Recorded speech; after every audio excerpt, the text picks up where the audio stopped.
By human nature, we're afraid of the things that we don't understand. And one of the things that I teach my sales students, as well as people that I've mentored in other fields, is sometimes we don't know what it is that we don't even know yet, right? And so I think when people come up against something that they just don't know much about, something as complex as AI or machine learning, they're just afraid of it. There's a fear that AI is going to take over a lot of jobs, sales very specifically. I don't necessarily think that's true. Is it going to eliminate a lot of sales positions? Yes. Sales people? No. I think the positions that it's going to be eliminated are the people that were never really selling anyway, the people that are just reading off of scripts and playing the numbers game. Welcome to season 2 of the Complete AI Guide, your commute-friendly podcast brought to you by georgeabmatthew.com. We are now on Apple Podcast, Amazon Music, and wherever you get your podcast. I'm George Matthew, and today we have Matthew Galpin. Matthew didn't start with an Ivy League education. In fact, by age 15, he had neither a support system nor a legal way to work, but he had a hustle. From selling steaks door to door to leading clinical research teams at the world's busiest trauma center, all without a degree, Matthew mastered one truth: sales is a learnable skill. He since sold everything from vacuums to SaaS solutions and built clinical software and businesses around it from the ground up. And he now runs a cutting-edge sales school focused on teaching anyone from beginners to pros how to close high-ticket sales and deals, negotiate like a pro, and build unshakable charisma. More than a sales coach, he's a mindset mentor, a tactical trainer, a battle-tested leader who's walked the talk. Matthew, welcome to the Complete AI Guide podcast. Thank you so much for having me, George. People resist change, especially when it comes to new things. AI is one of the new things and the new shiny tool that's on everyone's radar. What makes people resist change, even when it clearly benefits them? By human nature, we're afraid of the things that we don't understand. And one of the things that I teach my sales students, as well as people that I've mentored in other fields, is sometimes we don't know what it is that we don't even know yet, right? And so I think when people come up against something that they just don't know much about, something as complex as AI or machine learning, they're just afraid of it. And of course, everyone talks about AI as a technology problem. Why do you see it as a persuasion problem? Really, I think that AI is overused, and a lot of times it's used the wrong way. From my experience, I found that AI is most powerful when it's used in conjunction with humans as opposed to replacing them. There's a few things that AI is really good at and a few things that AI will never be good at, right? So, some of the places where AI absolutely fails would be, reading subtext. AI can analyze the words, but it can't detect when somebody says yes, but really means like, I'm just trying to be polite. Like, that's a tonal micro shift that only humans can catch. They're also not good at dynamic frame control, authentic rapport under scrutiny, ethical persuasion versus manipulation. There's a few different things, but I would say that where it wins would be like pre-call research automation, right? So if you wanted to use AI to kind of give you the background of the people that you're talking to as you're logging onto the call, it's a beautiful solution. And also the pain to go through the change. Would you say the turns and the twists and the patience you need to sometimes make things work? Yeah, and sometimes it's just about trusting the AI.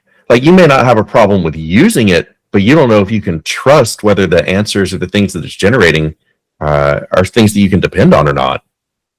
There are. If you take an organization, there are different types of people that you would encounter. There will be the evangelists who would be like, up and running, promoting. Let's try that. Even if it fails initially, that's fine.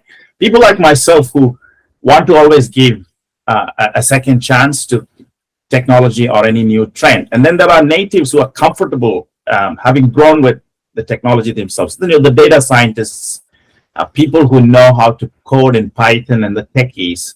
And then there are the migrants who would, have initial skepticism, but willing to adopt in the long run. And then there are people who are clearly rebels. They don't want anything to do with the change, and they resist it to the core from the beginning, right? And each of those groups within organizations influence transformation in one way or the other. So I'm just wondering, from your perspective, do you see one or the other? Is that, all of those behaviors being kind of confronting you when you actually try to make a sale or try to influence people to buy new solutions? I do see all of those. And one of the things that I've come across that I think may be counterintuitive or counterproductive to implementing AI is you have a lot of people out there like the evangelists who are very eager to use it in every way possible, even ways that may not have been, battle tested, for instance, or maybe taking those implementations just a little too quick. From a leadership perspective, leaders misunderstand skepticism as well, right? I mean, they may not be experts on new trends, but when they see their teams behaving in a certain way, they tend to lose the courage to move forward. You see that in the battlefront. You see that in other spaces of human society where, advancement is inhibited by resistance. Do you see that as well in terms of leadership taking an agnostic view and saying this is not for us? I do, actually. But I also see the other way too. Where I see the most resistance, again, is the people who are not tech savvy. Like if you go into academia, for instance, and you're talking in the medical school, they're not going to know a whole lot about how to implement and use AI in their day-to-day lives or in their work schedules, right? You also use a lot of neuroscience-based techniques in your sales training, coaching, as well as in your own life experience. What's happening in the brain the moment someone decides not to buy in? So when somebody decides not to buy in, there's a few different things that are happening there. I have found more often than not, it becomes a trust or a believability issue. Like if somebody doesn't believe that you're going to get the outcomes that you are suggesting, then that doubt can cause that. And is there a specific trigger that flips people from being defensive to being open? It really depends on why they are being defensive. But yes, there are a few things that you can do. A lot of times, it may come off a little bit abrasive, but I kind of call their bullshit. Make sure that their actions really align with what it is that they're telling me. And when you do that, when you confront somebody and say, look, I understand what you said is good. However, previously you had said X, Y, and Z, and you were totally bought into the process. But now you're saying that, a great example is you don't want to give a 100% refundable, no risk deposit. I don't understand what happened between then and now. So the evidence on the ground, the data on the ground sort of don't match with what they're saying after a point, and that becomes a bigger bottleneck? Yeah, I think so. Right. And look, you have closed over 40 million in sales, and what persuasion principles shows up in every deal, regardless of industry or type of technology or solution? Oh, that's a good one. Gotcha. So rapport comes up. Rapport is actually really important in some types of sales, but I think that there's a lot of instances where maybe it's a little bit overblown, right? Like if you're doing medical device sales, relationships are everything. When I was doing those types of sales, it was very common for me to be invited to doctors, kids' birthday parties, things like that. When you take a different situation like high ticket sales, for instance, though, you have a lot of salesmen that really make building rapport their primary objective. But if you think about like maintaining frame, that's actually the exact opposite of what you want to do. Like if you walk into a doctor's office, the first thing they do is have you sit in a waiting room. Then you go back to their room and you continue waiting. And then when the doctor comes in, he's like, you said you had a broken leg. Let's take a look at it. He doesn't build rapport with you, right? He's not asking you how your day was, how the weather is. He's kind of jumping right into it. And the reason is because he's the expert. And that's my point. Are there any stories specific to where a logic has failed but influences work? Where the formulas and the math has probably failed, but the influence that you've had or your team has had made a difference? Absolutely. So people who think in past tense and emotional tense. So these are people, when they're making decisions, they're only thinking about their past emotional experiences. Yeah. Generally speaking, those are bad experiences. These are people that have been burned and whatnot. So you can talk logic to them all day long, and you can logically prove that you are solving their problem. But if they don't feel safe with you, if they don't feel like you're going to be there for them, they're not going to buy in. It's just not going to happen because they're not logical people. They do not think in logical terms really in any way, shape, or form. And so are there any specific influence techniques a founder or a CEO of a small company can use to get buy-in in a difficult decision that you reckon? I think so. So, again, it really depends on the type of sales. That said, I wrote a book called The Theory of Games. So if you're familiar with game theory, in lay terms, if you think about playing checkers, right, you can actually map out every single option that your opponent has, which means that you can map out every single option they have and you can account for those. That's the first part of game theory. The second part is really instinctive response. And so in my book, I teach people to use these tricks in their day-to-day lives. If you go and order coffee, for instance, you're not in a coffee shop, you're in a confidence gymnasium, right? I want you to try some jujitsu.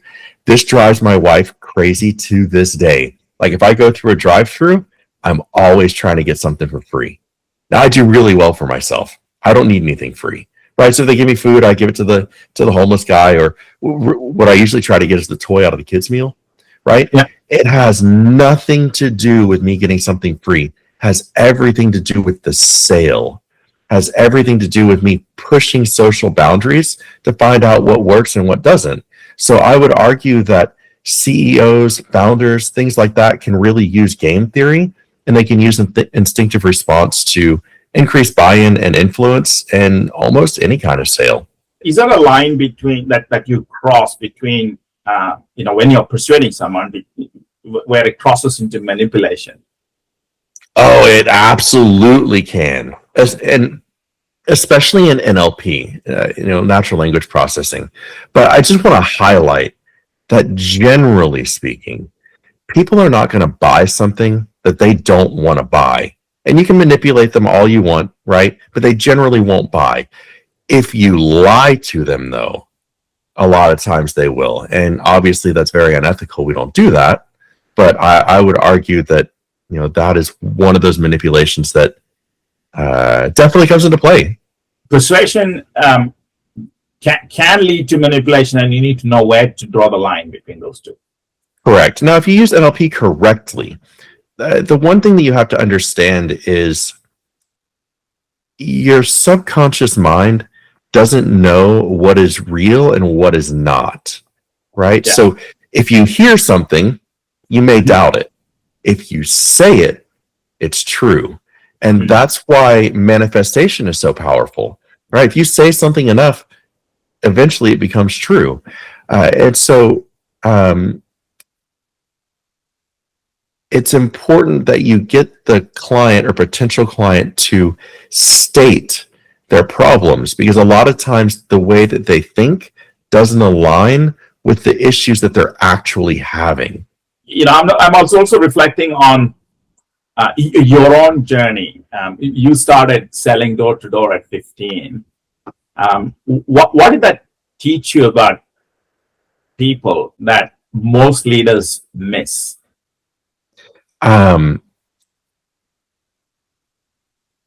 That's a really good question.